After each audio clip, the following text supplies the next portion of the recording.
everybody.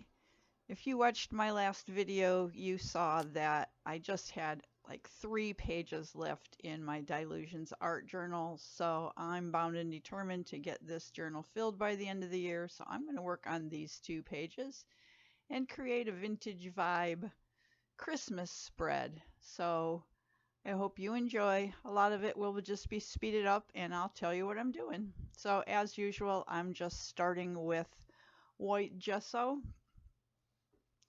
and I'm putting gesso down on the page, but I've started to just add my background color to the gesso, kind of eliminating one step in a lot of cases.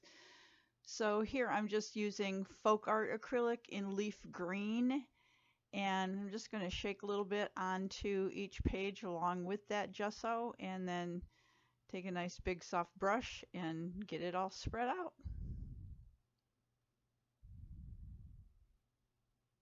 I made a big mess on on the top of the bottle with green paint. It was just smeared all over it.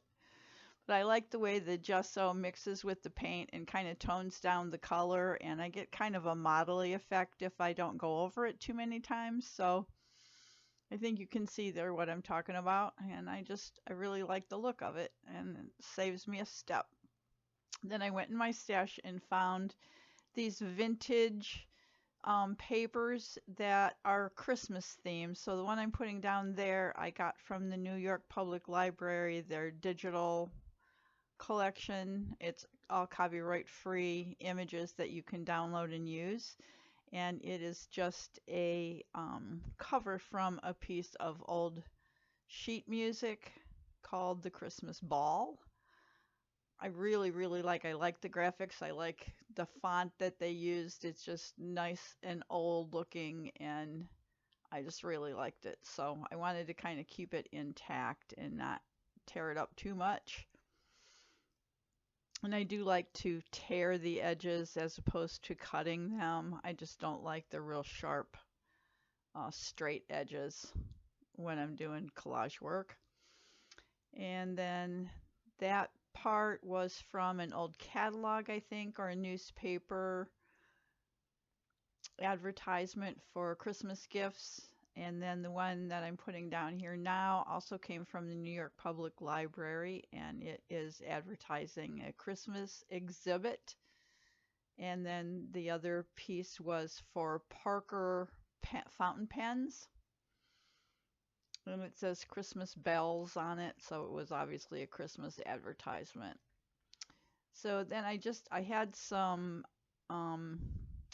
matte medium in my brush, and I just went ahead and picked up some of that same leaf green color, and I'm just adding it around the edges, and then you'll see I'll go on top of the papers as well with just kind of a light wash.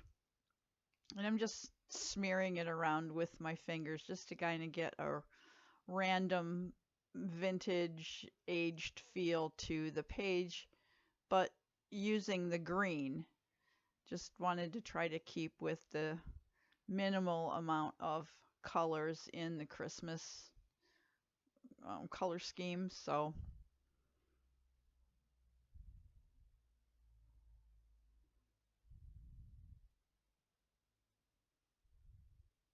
I did the edges first and along the spine, and then went back over some of the papers. I started around the edges and then brought it into the center somewhat.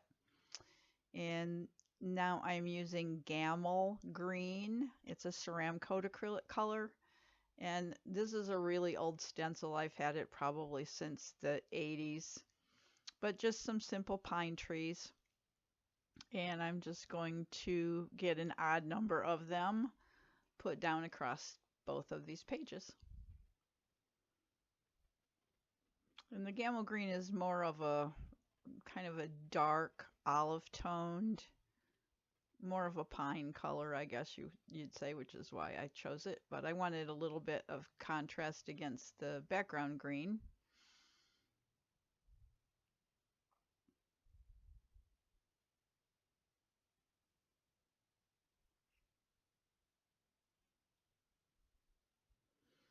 And I have this finer stencil. It's really a really fine leaf image. It's actually supposed to be grape leaves, I think, but it really reminded me of holly. So I'm using it as holly. It's holly in this case. And I'm just going to go all the way around the outside edges of both of these pages and then also down the center where the spine is. And in some places where there's more open space, I will also bring the leaves out onto the page more.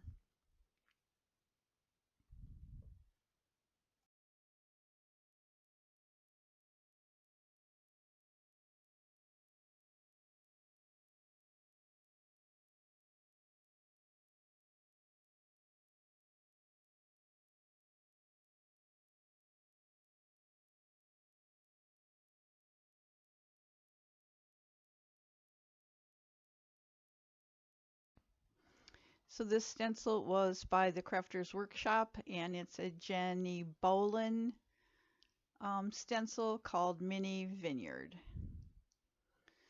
So then I grabbed some just white acrylic paint and a small palette knife, and I'm going to put some snow on my Christmas trees or on my pine trees.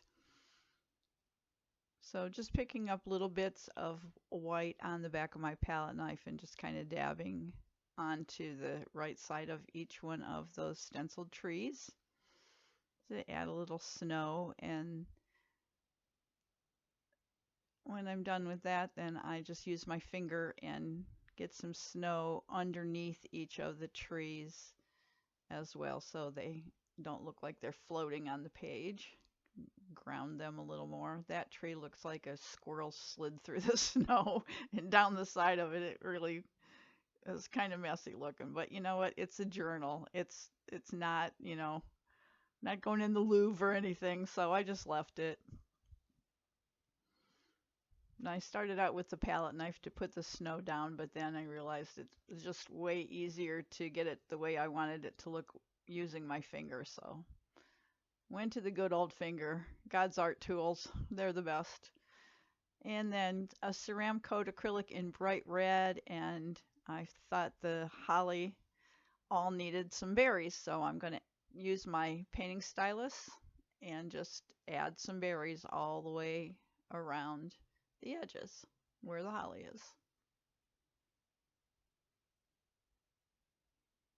And it's hard to see here, I know, but you'll see them better in the close-up. But it made all the difference. The page just, it needed some color besides just green, so the red really helped to do that.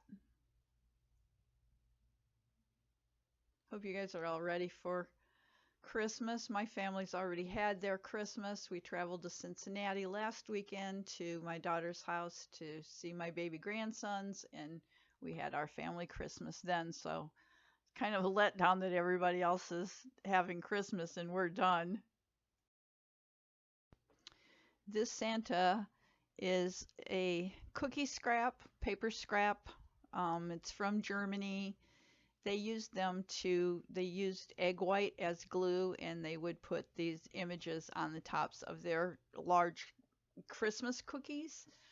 And I have a whole bunch of them. I've had them for years and years. I have them for all different seasons, but this one, and I hoard them. I have scanned a lot of them. I do have scans of them available for purchase on my website.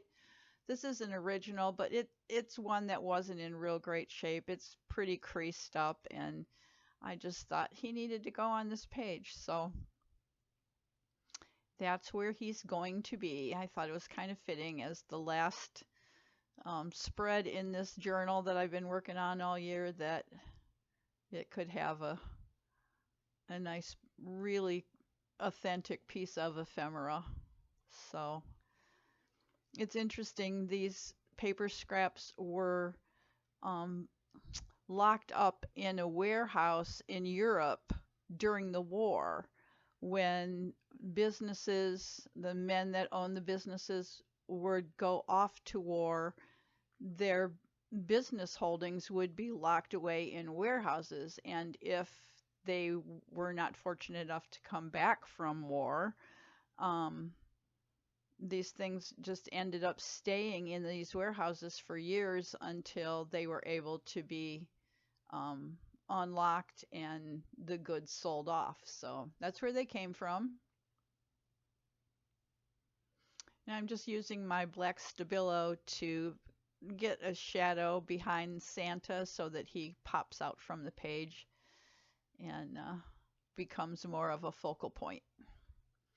So I'm just wetting my finger on that moist baby wipe to be able to spread that Stabilo pencil out. It is water soluble. And then just a little bit here and there around the papers.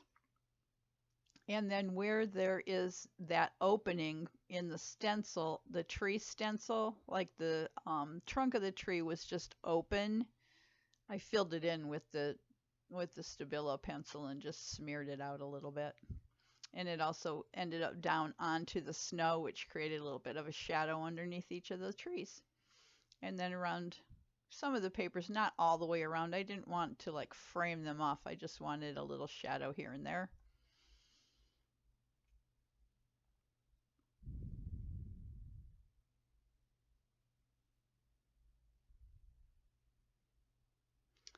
And finally, I just watered down some white acrylic in my fan brush, and I'm just spattering some snow across the pages.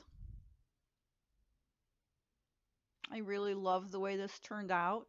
I wasn't sure where it was going to head or how it was going to end up. I just kind of grabbed and did as I went, and I'm happy with it. I really like it, and like I said, I'm happy to end this journal with these Christmas images. It just seems fitting to have an end of the year spread at the end of the journal.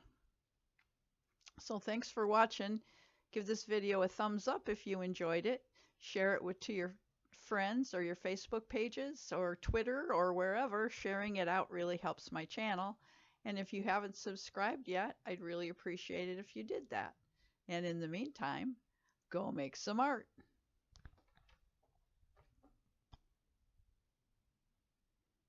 Ah, you thought I was done, didn't you? I just thought as an afterthought, really, that I had these stencils that were just really, really full of paint, which I let dry because I didn't have a tub of water nearby to just let them soak as soon as I got done. So they really had a lot of dried paint. But if you don't know, acrylic paint is soluble with alcohol, which basically that's all there is in hand sanitizer. So just squirt some hand sanitizer on your stencil, rub it around with your fingers a little bit, moisten it up, and you can wipe the paint right off. So I did that, and it's really especially helpful to do it on stencils like that little vineyard stencil that has so many tiny little openings because they're so hard to wash. And the other thing is go ahead and use it on your hands. I mean, that's what it's for, right? It's for your hands. But if you have glue and acrylic paint dried all over your hands after a painting session, just clean it off with hand sanitizer. You can see I had it all over my hands, and within just a couple of seconds of using the hand sanitizer, my hands were clean and sanitized. Yay! So that's it. Thanks for watching. I hope you all have a really wonderful Christmas season and a great start to the new year. I hope the new year brings you all everything that you're hoping for, especially good health and love of family.